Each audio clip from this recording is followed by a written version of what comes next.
오늘은 어린이 주일입니다. 천국 백성인 우리 아이들이 세상에 살아가면서 평범하지만 구별된 예수님을 믿는 큰 자가 되기를 주님의 이름으로 축복합니다. 그런 점에서 우리가 시작하기 전에 공교롭게 오늘 아이들이 이쪽에 다 모여 있어요. 그렇죠? 이 아이들을 향해서 우리가 한번 축복했으면 좋겠습니다. 사랑합니다. 축복합니다. 정말 하나님의 은혜가 여러분 안에 충만하시기를 바랍니다. 모든 부모라면 누구나 자녀들이 잘 됐으면 하는 바람입니다. 그렇죠? 네. 그렇다면 우리가 잘 된다라는 것이 뭘 의미하는지를 좀 한번 생각해 볼 필요가 있을 겁니다. 물론 공부도 잘하고 건강하고 그리고 좋은 대학도 가고 연봉이 높은 그런 직장에도 가고 승진도 하고 그리고 안정된 생활을 해 나가는 것. 부모님들이 다 바라시는 거죠. 나보다는 더 나은 삶을 살기를 바라는 게 부모의 마음 아니겠습니까? 그런데 사실 그 안에 들어가 보면 누군가를 이겨야 되고 누군가 위에 높아져야 얻을 수 있는 것들이 많은 거죠. 그런데요, 여러분 2000년 전에도 보면 제자들도 다르지 않았어요. 여러분 로마 문명과 우상 숭배의 중심지였던 이 가이사랴 빌립보에서 예수님께서는 베드로의 신앙 고백을 믿음으로 받으셨어요. 그리고 십자가와 부활을 예고하셨습니다. 근데 중요한 것은 제자들은 이것을 받아들이지 못합니다. 예루살렘을 향해 가시면서 예수님께서는 두 번이나 더 이 사실을 알려주는데 제자들은 끝까지 그것을 오해합니다. 그러니 예수님께서는 그 오해하고 있는 제자들을 어떻게 해요? 오해를 풀어주고 제자로 산다는 것이 무엇인지, 큰 자로 산다는 게 뭔지 그것을 어떻게 해요? 충분히 설명해 주셨습니다. 그래서 첫 번째 예수님께서는 이렇게 이야기하십니다. 자기를 낮추는 자가 천국에서 큰 자다라고 교훈하십니다. 한번 따라서 하겠습니다. 자기를 낮추는 자가 천국에서 큰 자다. 믿으시기 바랍니다. 네. 우리는 어떻게 보면 큰 자라는 데 너무 포커스를 맞추는데 실제 자기를 낮추는 자가 정말 큰 자다. 주님은 그렇게 말씀하십니다. 예수님께서 가이사랴 빌립보에서 아래로 내려오시다가 변화산에 이르러서 거기서 모세와 엘리야와 함께 예수님께서 예루살렘에서 별세하실 이야기를 나누셨어요. 이 별세라는 말은 죽는다라는 의미도 있고 단어로 안에 들어가 보면 출애굽을 의미하는 단어가 있습니다. 쉽게 말하면 예수님이 예루살렘에서 십자가를 통해서 뭐 하신다? 우리를 구원하실 것이다. 그 이야기를 변화선상에서 하고 있는 거예요.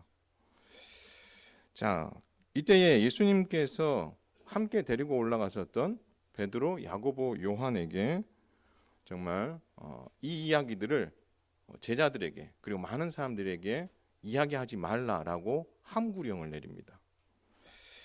오히려 그 상황에서 하나님께서는 예수님의 십자가를 너무나 기뻐하셔서 이는 내 사랑하는 아들이요 내 기뻐하는 자다 이 고백을 하나님이 하셨거든요. 이 말은 예수님께서 십자가와 부활을 통해서 내 마음을 정말 기쁘게 할 뿐만 아니라 죄인된 그 백성들에게 구원의 은혜와 선물을 줄 것이다. 그 이야기를 하신 거죠. 그래서 이 모든 이야기를 예수님께서는 함께 올라갔던 세 제자들에게 어디 가서 이야기하지 말고 입을 꼭 다물고 있으라고 이야기하십니다.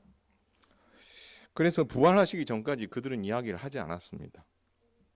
그리고 나서 예수님께서는 갈릴리 바다 주변에서 제자들에게 두 번째 앞으로 있게 될 이야기들을 예고해 주셨는데 그 내용은 앞서 가이사랴 빌립보에서 알려주셨던 내용과 같은 내용이에요. 여러분 성경 구절을 한번 찾겠습니다. 마태복음 17장입니다. 여러분 가지고 계신 성경 17장 22절에서 23절 오늘 한 두세 개 정도 찾을 겁니다. 다 그 근방에 있어요. 자, 17장 22절에서 23절 함께 읽겠습니다. 시작.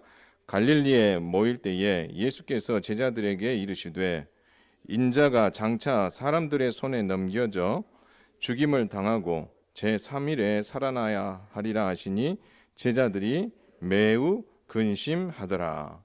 예수님의 십자가와 부활 이야기를 두 번째 예수님께서 예고하셨을 때에 제자들의 반응이 어땠습니까? 매우 근심했다라고 이야기합니다. 그렇다면 여러분 왜 근심했을까요? 예수님이 겪게 된 그 십자가의 고통이 너무 안타까워서 어떻게 예수님 그 십자가를 지실까 그 생각을 하면서 근심했을까요? 아닙니다. 그 이유는 곧이어서 이 갈릴리 주변에 있는 가버나움이라는 곳에서 일어난 일을 통해서 보면 제자들이 진짜 근심한 이유를 알 수가 있습니다. 여러분 우리 속담 중에 사자성어 중에 이런 말이 있습니다. 10길 물속은 알아도 한 길 사람 속은 모른다라는 말이 있습니다. 여러분 제자들이 십자가와 부활을 예고 들었을 때에 근심한 이유는요. 그들의 10길 물속 같은 깊은 마음속에 숨겨놨던 본심이 있어요. 그 본심을 예수님께 들켰고 그 민낯이 드러났기 때문에 그들은 근심하게 되었다라는 것입니다. 꽁꽁 숨겨놨죠. 본심을 저 밑에다 숨겨놨는데 예수님께서 그 본심을 싹 끄집어 내신 겁니다. 예수님께서 세 제자들을 데리고 변화산성에 올라가셨어요. 남은 제자들은 불편한 거예요. 왜 제 세 제자들만 데리고 올라가셨지? 그런 불편한 마음도 있었고 또 한 가지는 그 세 제자들이 뭔가를 말할 비밀이 있는 것 같은데 그것을 알려주지 않고 그들만 알고 있는 그것이 못마땅했을 수도 있을 것 같아요. 그래서 이 남은 제자들은 그것으로 인해서 오해가 증폭됐고 불편한 마음들이 막 늘어나는 거예요. 그래서 여러분 이 불편한 마음을 질문에 담아서 예수님께 그 질문을 던집니다. 18장 1절을 한번 읽겠습니다. 18장 1절입니다. 시작. 그때에 제자들이 예수께 나와 이르되 천국에서는 누가 크니까? 질문의 내용이 천국에서는 누가 크냐라는 질문을 했어요. 여러분 이 질문을 했을 때 예수님께서 질문 좋아 이렇게 대답했을까요? 아니에요. 예수님은 이 이야기를 듣고 마음이 너무 아프셨어요. 얘들의 본심이 이거였어? 얘들이 이제까지 나를 따라다녔는데 10길 자기들의 마음속 저 깊이 숨겨놨던 그 본심이 천국에서 누가 크냐 작냐 이런 내용이었어? 자리 싸움 하려는 거였나? 이런 생각을 하니까 예수님 마음이 너무 불편한 거예요. 제자들은 십자가와 부활에 대해서 이미 2번 예고를 했는데도 불구하고 십자가와 부활에 대한 데는 전혀 관심이 없고 예수님을 정치적인 메시아로 여기는 거예요. 그렇게 오해하고 예수님이 예루살렘에 입성하시고 나면 그 정치적인 입지를 단단히 하게 될 텐데 그때에 내가 더 좋은 자리에 앉고 싶다. 그 마음이 그들의 10길 마음속 저 깊이 숨겨져 있었던 것입니다. 근데 공교롭게도 그것을 예수님께 들킨 겁니다. 사실 이 생각들은요. 사내들인 공회나 로마 제국이 보여줬던 것을 정말 보면서 배운 것들이거든요. 높아지려면 뭘 해서라도 그것을 쟁취하고 올라가야 된다. 다른 사람의 아픔이 나의 기쁨이 될 수 있다. 내가 어떻게 해서든지 더 좋은 자리에 차고 올라가면 된다. 그런 무서운 생각들이 제자들의 마음 저 깊이에 자리 잡고 있었던 것입니다. 그래서 예수님께서 옆에 있었던 한 어린아이를 데리고 오셨어요. 그리고 나서 예수님께서 이 아이를 보면서 교훈하십니다. 어린아이들과 같이 되지 아니하면 결단코 어디에 들어가지 못한다고요? 천국에 들어가지 못한다. 여러분 이 말 안에 담고 있는 신학적인 의미는 오늘 살피지 않겠습니다. 누구든지 어린아이와 같이 자기를 낮추는 자가 천국에서 큰 자다. 아이러니잖아요. 앞뒤가 안 맞을 수 있잖아요. 큰 자면 큰 자다워야 되는데 낮아지고 낮아져야 어떻게요? 큰 자다. 주님은 그렇게 교훈하신 거죠. 제국처럼 군림해서 많은 혜택을 누리는 것이 큰 자의 그런 삶이 아니라 자기를 낮추고 정말 밑바닥에서 살아가는 것. 그것이 천국에서는 큰 자다. 하나님은 그렇게 살아가는 자를 크다라고 평가하신다. 그러니까 사람이 평가하는 것과 하나님이 평가하는 게 다른 거죠. 그래서 다 높아 보이지만 하나님 그 높음보다도 보이지 않게 저 밑에 낮아져서 낮아진 삶을 사는 그 사람을 하나님은 더 뭐하다고 평가하고 있는 거예요? 높고 크다라고 평가하신다라는 거죠. 근데 공교롭게도요. 얼마 지나지 않아서 이와 유사한 사건이 본격적으로 예수님께서 이제 예루살렘을 향해 올라가실 때 또 한 번 일어나게 됩니다. 여러분 12제자를 예수님께서 따로 부르셨어요. 그래서 특별하게 교훈을 하십니다. 한번 읽겠습니다. 20장 18절 19절 한번 읽겠습니다. 자, 한 목소리로 읽습니다. 시작. 보라, 우리가 예루살렘으로 올라가노니 인자가 대제사장들과 서기관들에게 넘겨짐에 그들이 죽이기로 결의하고 이방인들에게 넘겨주어 그를 조롱하며 채찍질하며 십자가에 못 박게 할 것이나 제3일에 살아나리라. 아멘.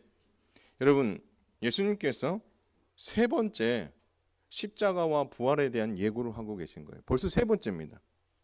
가이사랴 빌립보에서 한 번, 그리고 가버나움에서 한 번, 그리고 오늘 예루살렘으로 향하는 길 가운데서 또 한 번 하십니다. 공식적으로는 세 번 예고했고 베드로와 야고보, 요한에게는 네 번째 예고한 이야기거든요. 이처럼 예수님께서 서너 번 예고하셨다면 제자들은 그것이 얼마나 중요한 줄 알고 귀담아 들어야 되는데 귀담아 듣지 않습니다. 여러분, 저희가 고등학교 다닐 때 선생님들이 이런 이야기를 하셨어요. 시험에 나올 만한 내용이 있으면 강조할 때 이런 말씀을 하셨어요. 얘들아, 이거 시험에 나올지 모른다. 밑줄 두 번 쫙 긋고 그 다음에 뭐라고 하죠? 당구장 표시 두 번 해, 이렇게 이야기합니다. 여러분, 당구장 표시 뭔지 아시죠? 이렇게 가위표를 점을 이렇게 내기치게 되는. 여러분, 그렇게 말씀하시면 결국 뭡니까? 시험에 내겠다는 거고 그게 그만큼 뭐하다는 거예요? 중요하다는 이야기 아니겠습니까? 그렇죠? 근데 제자들은요, 예수님께서 당구장 표시하라고 네 번이나 이야기했는데 당구장 표시는 해놓고 그것에 대해서 별 관심을 가지고 있지 않았던 거죠. 예수님이 강조하신 것에 대해서 관심이 없었어요. 그랬더니 결국 시험이 나왔는데 어떻게 됐어요? 틀린 거예요. 얼마나 여러분 공부 좀 하는 친구들은 선생님이 이렇게 중요하다고 이야기했던 부분들 놓치게 되면 얼마나 아쉬워합니까?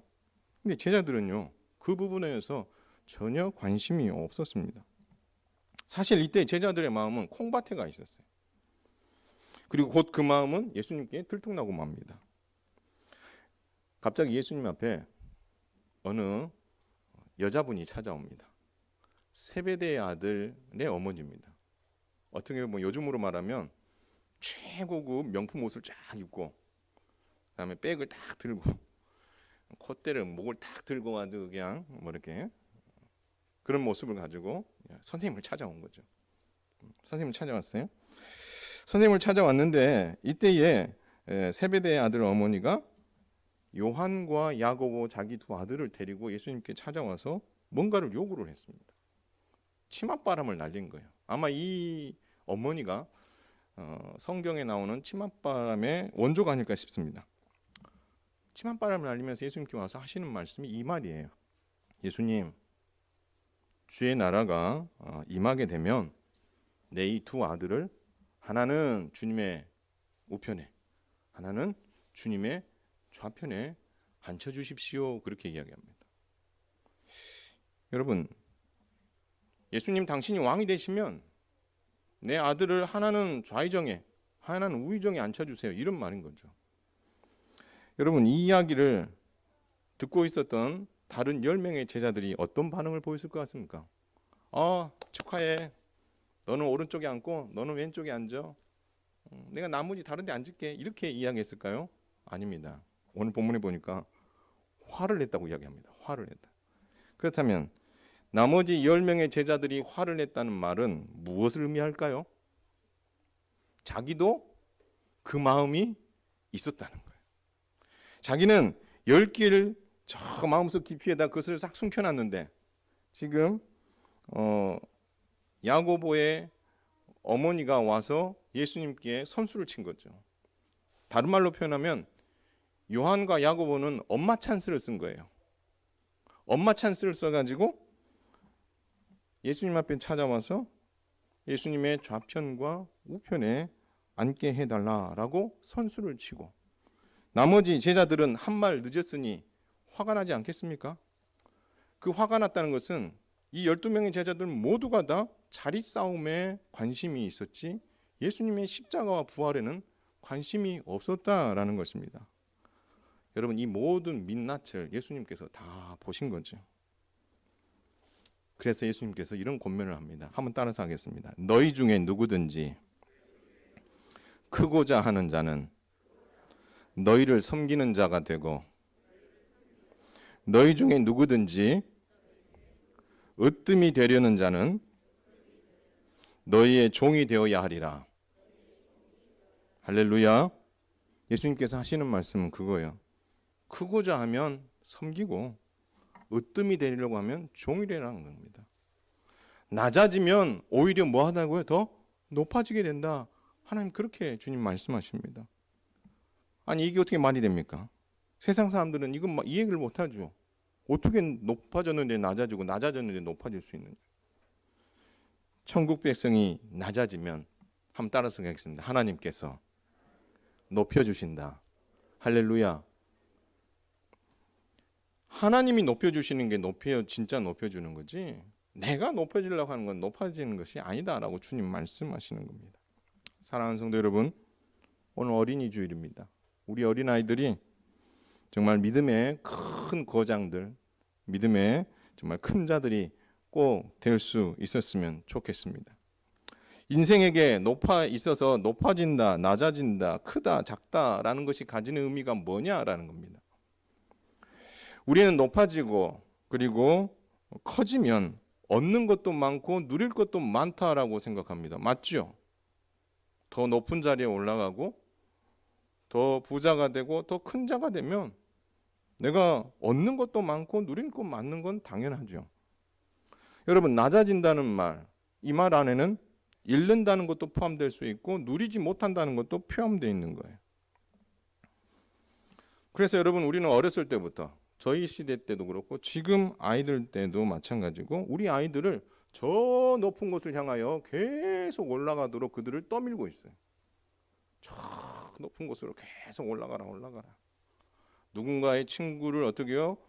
밟고 올라가서 더 공부도 잘해야 되고, 그 친구가 잘못되는 것이 나에겐 기쁨이 돼야 되고, 그렇게 해서 어떻게요? 한없이 높은 곳에 올라가면 너가 많은 것을 얻을 수 있다라고 이야기를 하는 거죠. 그리고 이기는 자만 기억되는 그런 시대에 우리 아이들이 살고 있었고, 저희도 그렇게 살았고 지금 우리 아이들도 그렇게 살고 있다라는 것입니다. 여러분, 그렇게 높아지면 엄마 아빠보다 더 나은 삶을 살 것이라고 생각해서 엄마 아빠들은 이런 말 합니다. 공감하실지 모르겠지만 제가 한번 해보겠습니다. 야, 이게 너 학원 보내고 너 정말 차 태워줘 가면서 이렇게 공부할 수 있도록 막 도와주고 저 높은 곳을 가도록 막 만들어준 이 모든 것이, 야, 나 잘 되라고 한 거냐? 이렇게 이야기합니다. 그러면서 하는 말이 뭐냐면, 다 너 잘 되라고 하는 거지? 이렇게 이야기합니다. 근데 애들은 뭐라고 이야기해요? 내가 언제 내 잘 되라고 그거 해달라고 했어요? 이렇게 이야기하는 거죠. 근데 엄마는 어떻게 해요? 그게 부모가 다 해줄 수 있는 거라고 생각하고 다 너 잘 되라고 지금 하는 거야. 그렇게 정당화시키고 우리 아이를 한없이 높은 곳으로 내모는 거죠. 우리 아이들을 세뇌시켜서 세상의 방식으로, 제국의 방식으로 살아가도록 우리가 안내하고 있지는 않은지 한번 살펴볼 필요가 있다는 겁니다. 그래서 저는 개인적으로 꿈꾸는 우리 아이들에 대한 기대는요, 우리 아이들 중에 진짜 탁월해서 높이 올라가야 될 아이들도 있어요. 그러면 그 높이 올라간 아이는 높이 올라가서 하나님 나라 백성으로서 진짜 높아져 있는데도 불구하고 섬기는 자로서 살아간다면 그 아이 진짜 멋있는 아이죠. 그런데 저는요, 그런 아이가 이 땅 안에서 얼마나 많겠습니까? 그리 많지 않아요. 보통은 다 어떻게요? 평범하게 한 달에 일을 해서 버는 월급을 가지고 가족끼리 어떻게 해요? 아웅다웅 하면서 그 속에서 쪼들려 가면서 빚져 가면서 마이너스 통장 써 가면서 거기서 어떻게 해요? 막 몸부림치면서 살아가는 거예요. 그게 평범한 삶이에요. 근데 그렇다면 높이 올라가서 성장해서 많은 혜택을 누릴 것 같은 그 아이도 우리 아이들 중에 일어난다면 그 아이도 그곳에서 섬기는 자로 살아가도록 만들어주는 게 부모가 할 일이에요. 어깨에 힘 딱 주고 뽕 이렇게 올려가지고 나가 나네, 내가 이렇게 온 게 나 때문이야, 이렇게 살도록 만드는 게 아니라 그 높은 자리에서도 겸손하게 섬기는 자로 살아가도록 만드는 것, 그 우리 부모가 해야 되는 거죠. 더 나아가서 평범한 일상을 살아가더라도 그 속에서 하나님 나라 백성으로서 나는 평범하고 나는 많이 없으니까 나 중심으로 살아야 돼 하면서 나 우리 가족이 잘 돼야 돼, 내가 잘 돼야 돼, 그렇게 우리끼리 어떻게 막 감싸고 사는 아이들이 아니라 그런 와중에도 뭐 할 수 있는 아이? 손을 펼 수 있는 아이. 그런 와중에도 정말 나보다 더 어려운 형편에 있는 사람들이 눈에 보여서 그들에게 어떻게 해요? 손을 벌려 나눠줄 수 있는 사람. 그 힘든 사람을 향하여서 기도해 줄 수 있는 사람.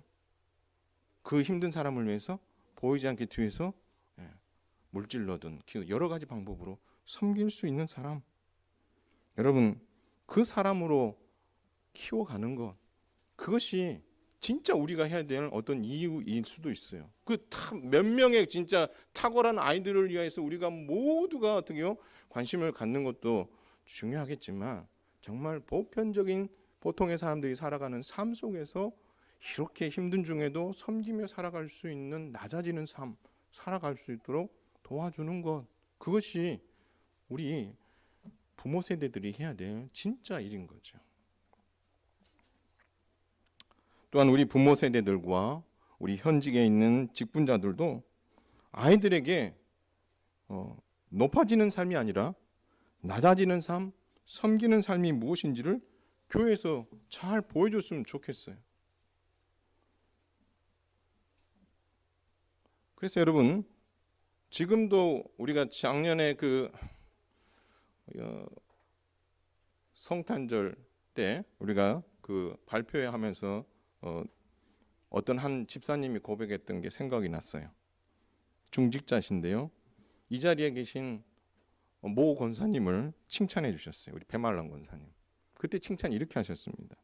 저희가 중고등부 다닐 때요, 수련회 갈 때마다 권사님은 늘 우리를 따라오셨고 빠지지 않고 찾아오셔서 우리에게 맛있는 음식을 해주시고 먹이시면서 행복해하고 늘 감사했었던 모습들이 지금도 생생합니다. 지난번에도 한번 이야기했지만 그런 이야기들을 하시잖아요.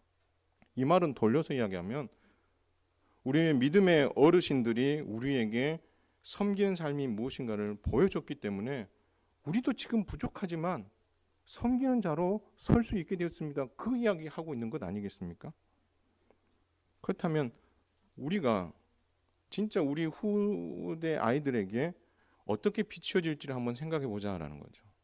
아, 그 목사님, 그 장로님, 그 장례집사님, 그 권사님 생각하면 정말 섬기는 게 이런 거구나라는 것을 우리에게 보여주신 멋진 분이셔. 여러분, 그런 것으로 기억에 남는다면, 우리 아이들 가슴속에 그런 것이 자리 잡고 있다면 우리 아이들이 자랐을 때에 하나님의 말씀으로도 자라지만 그것으로 인해서 정말 높은 자리에 있어도 섬길 수 있는 사람, 평범한 삶을 살면서도 진짜 섬길 수 있는 낮아지는 삶, 그 삶을 저는 충분히 살아갈 수 있다고 보여줍니다. 더 나아가서 여러분, 코로나19가 종식 단계로 접어들었습니다. 이전에 섬겼던 그 낮아졌던 모습으로 여러분 다시 돌아왔으면 좋겠어요. 얼마 전에 어떤 목사님과 몇몇 목사님과 나누면서 이야기를 하면서 그 얘기를 하더라고요. 이제 코로나가 이렇게 종식되는 단계에 오니까 2년 4개월 동안 교회가 스탑됐던 많은 부분들이 다시 원래 자리로 돌아가려고 하니까 교회마다 잡음이 많습니다. 잡음이 2년 4개월 동안 안 하다가 다시 돌아가려고 하니까. 제가 이걸 이야기하면서 그 생각을 해봤어요. 저도 이렇게 시골에 살진 않았지만 이제 아버님이 사셨던 군부대 바깥에 이제 밖에 나가서 이렇게 농사하시는 분들과 이렇게 자주 접할 수 있는 기회들이 있었어요. 그때에 보면 경운기를 이렇게 시동을 걸더라고요. 그때 보니까 제 기억으로는 잡고 이걸 돌렸던 것 같아요. 근데 이게 한 번만에 잘 안 되더라고요. 몇 번 해가지고 부릉부릉부릉 해가지고 붕 하고 돌더라고요. 마찬가지예요.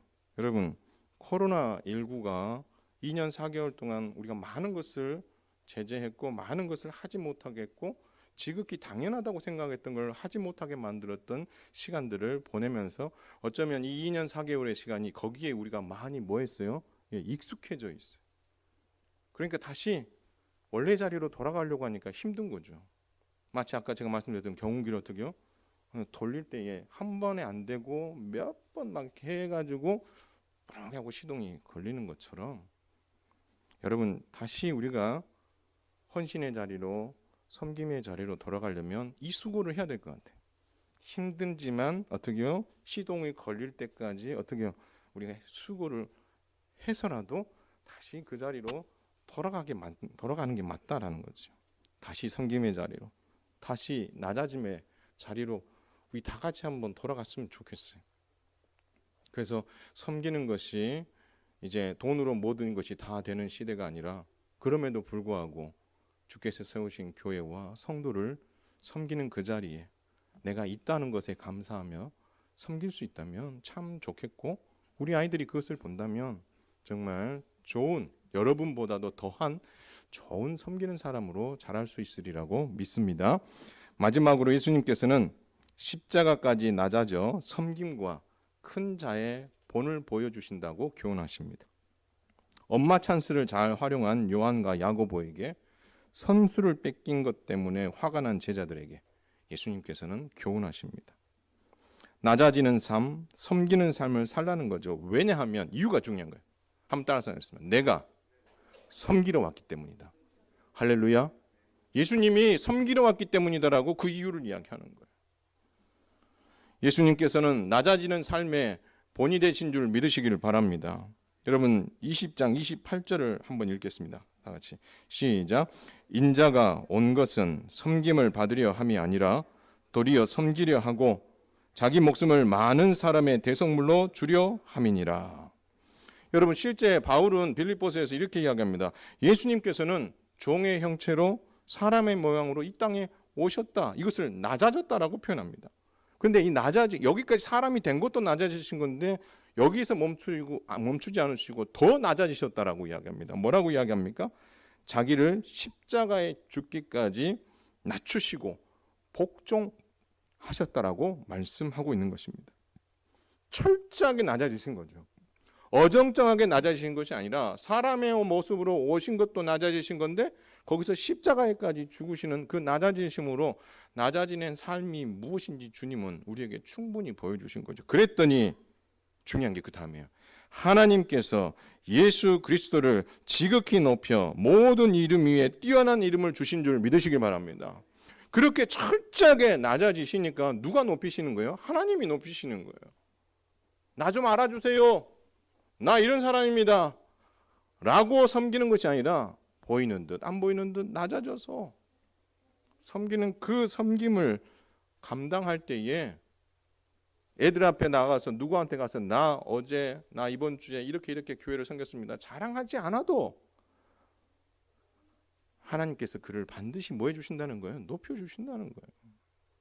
그리고 이 땅에서 높임을 받지 못하더라도 여러분 속상해하지 마세요. 하나님 앞에서 반드시 하나님께서 그것을 책임져 주실 줄 믿으시길 바랍니다. 제가 존경하는 한 목사님이 이제 은퇴를 곧 앞두십니다. 은퇴하는 그 과정들을 제가 멀리서 지켜봤어요. 때로는 그걸 지켜보면서 목사님이 참 마음이 많이 아프시겠구나 이런 생각도 좀 했고요. 좀 섭섭하실 수도 있겠다라는 생각도 해봤어요. 그러면서 제가 이런 생각을 했어요. 또 그분하고도 통화를 하면서 아무 말도 안 하셨다. 모든 일에 개입하지 않으셨다고 하시더라고요. 그 이야기를 끝나고 나서 제가 이런 생각을 했어요. 이 땅에서 하나님께서 보상해 주지 않으셔도 하나님께서 하나님 앞에서 수고했었던 그 모든 섬김에 대해 반드시 하나님께서 이 땅에서 보상받지 못하더라도 하나님 앞에서 합당한 보상해 주실 거야 라는 믿음이 들면서 제가 위로를 받았습니다. 높아지려고 하면, 은퇴하기에 앞서서 높아지려고 하면 성도들과 관계가 나빠지고 힘들어집니다. 그런 교회들 많습니다. 그런데 그렇게 하지 않으시고 가만히 내버려 두시고 그분들이 하는 대로 그냥 따라가시고, 그래서 결국 은퇴를 하실 것 같아요.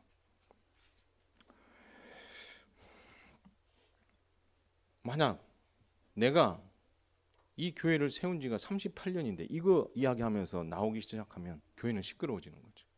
근데 이 모든 것을 하나님께서 아신다라 생각하고 어떻게 해요? 그냥 가는 거예요. 여러분, 이것이 낮아지는 삶이고, 하나님께서는 그렇게 낮아졌을 때에 하나님 앞에서 반드시 큰 자라고 칭찬해 주시리라 저는 믿고 돌아왔어요. 사랑하는 성도 여러분, 내가 스스로 높아지는 것이 큰 자가 되는 게 아닙니다. 하나님께서 우리의 섬김과 낮아지는 헌신을 기쁘게 받으셔서 나를 높여줄 때에 그것이 예수님께서 말씀하시는 큰 자라는 것을 우리는 기억해야 할 것입니다. 여러분, 예수님의 십자가의 섬김과 낮아지심의 본을 여러분 마음속에 좀 충만하게 채웠으면 좋겠어요. 왜요? 그분이 그렇게 살아간 우리의 모델이 됐기 때문에. 그래서 그 모델을 어떻게 해요?